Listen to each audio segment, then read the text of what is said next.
नमस्कार, स्वागत है आपका न्यूज़ टाइम भारत में। इस वक्त हमारे साथ मौजूद हैं समाजवादी पार्टी के पूर्व जिला अध्यक्ष नोएडा से रेशपाल अवाना जी। इनसे हम बात करेंगे आखिर समाजवादी पार्टी किन मुद्दों को लेकर जनता के बीच आना चाहती है।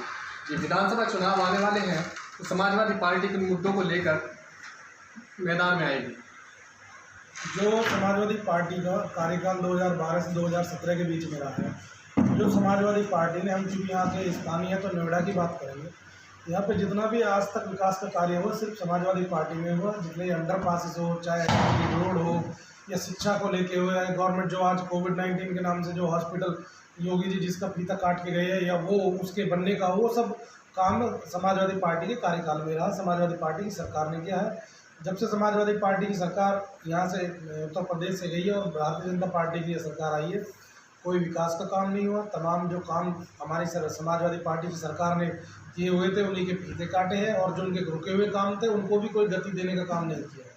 अच्छा, इन्हीं सब चीज़ों को लेकर समाजवादी पार्टी का प्रत्येक कार्यकर्ता जनता के बीच में जाएगा, जनता को बताएगा कि जो किस तरह लैपटॉप बांटने का काम समाजवादी ने किया था, कन्या विद्याधन देने का समाजवादी पार्टी ने काम किया था, वृद्धा पेंशन योजना जो समाजवादी पार्टी की थी, वो सब चीज़ों को लेकर हम जनता के बीच में जाएंगे और समाजवादी पार्टी की नीतियों को बताएंगे।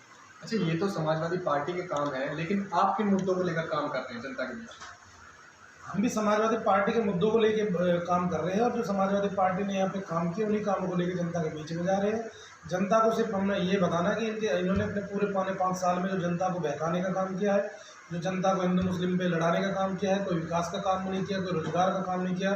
चाहे कोरोना जैसी महामारी हो, पब्लिक को कोई किसी भी प्रकार की कोई एक प्रकार की मदद देने का काम नहीं किया है। समाजवादी पार्टी पूरे जब कोरोना काल पूरे पीक पे चल रहा था, बीमारी को न देखते हुए पब्लिक के बीच में रहे, उनकी जनता की सेवा की है, चाहे वो धन से की हो, चाहे वो उनके खाद्य सामग्री से किया हो, लेकिन जनता के बीच में रहे, उनकी मदद पहुंचाने का काम समाजवादी पार्टी के लोगों ने किया। अच्छा, समाजवादी पार्टी आगे किन मुद्दों पे काम करेगी? जिस तरह से मोदी सरकार ने वादे किए थे कि नौकरियां देगी, क्या उसी तरह से समाजवादी पार्टी के वादे भी झूठे तो नहीं निकलेंगे? समाजवादी पार्टी की सरकार जब 2012 से 2017 में जो हमने घोषणा पत्र अपने लेके आए थे 2012 में, उस घोषणा पत्र को कंप्लीट करके 2.5 साल में हमने अपने वादों को पूरा कर दिया था। उसी के बाद जिस तरह से घोषणा पत्र में ये नहीं था कि भाई लखनऊ में मेट्रो चलेगी, कानपुर में मेट्रो चलेगी, उसको भी समाजवादी पार्टी में एक गति दी गई, और लखनऊ में भी आज मेट्रो समाजवादी की देन है, कानपुर में समाजवादी की देन है, और इसी प्रकार से आने वाले टाइम में समाजवादी की सरकार बनने जा रही है। जनता से जो भी वादे होंगे उन वादों को किया जाएगा, और जो जनता को रोजगार की बात है वो रोजगार भी दिए जाएंगे। आप कह रहे हैं कि अब की बात समाजवादी की सरकार आएगी, लेकिन योगी जी लगातार कह रहे हैं कि दोबारा से योगी सरकार ही आएगी। कहने से कुछ नहीं होता। जनता वोट जनता देती है, और जनता ने मन बनानी है कि समाजवादी पार्टी की सरकार बनानी है, और भारतीय जनता पार्टी को यहाँ से उखाड़ के फेंकने का काम करनी है। लेकिन जनता तो कहीं ना कहीं यह भी कहती हुई नजर आ रही है कि हमें हिंदू राष्ट्र बनाना है, जिसके लिए बीजेपी जरूरी है। ये सिर्फ जो अंधभक्त है, जो मोदी के भक्त है, वही लोग कहते हैं। बाकी जो जनता है वो पूरी तरह से त्रस्त है। उनके रोजगार चले गए।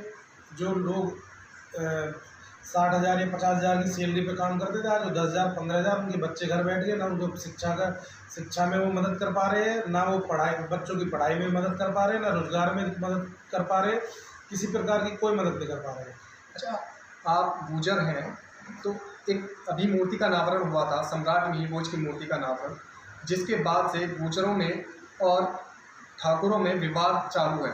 तो आपको क्या लगता है कि क्या मामला है, क्यों यह विवाद है? भारतीय जनता पार्टी की शुरू से नीति रही है कि आपस में लड़ाओ, फूट डालो। जिस प्रकार से उन्होंने अब तक हिंदू मुस्लिम को बनाया था, अब वो जाके इन्होंने एक वो छोड़ दिया कि भाई जो गुर्जर प्रतिहार सम्राट मिहिर भोज गुर्जर जो गुर्जर थे, गुर्जरों के राजा थे, वो एक तो उस पर पहले गुर्जर लिखा, फिर रात को हटा दिया, फिर जब सुबह लगा दिया, जब योगी जी आए फिर उसको हटा दिया। तो ये सब एक गुर्जरों के साथ छलावा किया है। मैं किसी जाति धर्म पे नहीं जाना चाहता, ना ठाकुर भी हमारे भाई है, राजपूत हमारे भाई है, लेकिन मैं अपने समाज की बात कर रहा हूँ, क्योंकि जिस समाज से मैं आता हूँ, पहले समाज सर्वोपरि होता। समाज से में जिस प्रकार के वहाँ ठेकेदार बने थे, जो सिर्फ अपने आप को राजनीतिक फायदा पहुँचाने के लिए उन्होंने ये कार्य किया, ये गलत कार्य है। इसका पूरा विरोध है, पूरे भारत में इसका विरोध है, और इसका जब तक विरोध रहेगा जब तक कि माननीय मुख्यमंत्री योगी जी माफ़ी नहीं मांगे।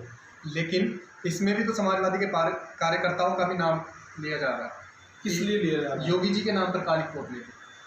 योगी जी के नाम पे काली पोतने का काम जो किया है वो वहाँ के कुछ जो गुर्जर समाज के जो बच्चे उन्होंने किया है, लेकिन जो जिस चीज़ को लेके वो लोग उत्तेजित हुए उस चीज़ के लिए यहाँ के जो हमारे जो विधायक रहे, जो राज्यसभा सांसद रहे, जिन्होंने ये काम कराया, उन लोगों को माफ़ी मांगनी चाहिए, लोगों के बीच में जाना चाहिए।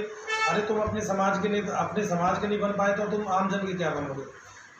अच्छा, आप समाज की बात कर रहे हैं तो आपको क्या लगता है, आप भी गुर्जर हैं, आने वाले विधानसभा चुनाव में कहीं ना कहीं भारतीय जनता पार्टी पर कुछ फर्क पड़ेगा या नहीं पड़ेगा?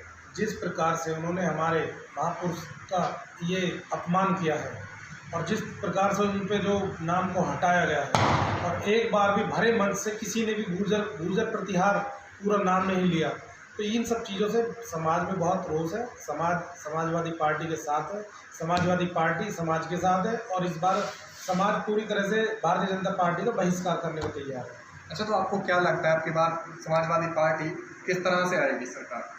इस बार 350 प्लस और अब जो माहौल चल रहा है और आने वाले 1-1.5 महीने में जो चुनाव का टाइम रहेगा, इससे ये उम्मीद लगाई जा रही है कि इस बार 400 सीटों पे समाजवादी पार्टी की सरकार आएगी। ऐसी ही बड़ी खबरों को देखने के लिए जुड़े रहिए हमारे साथ।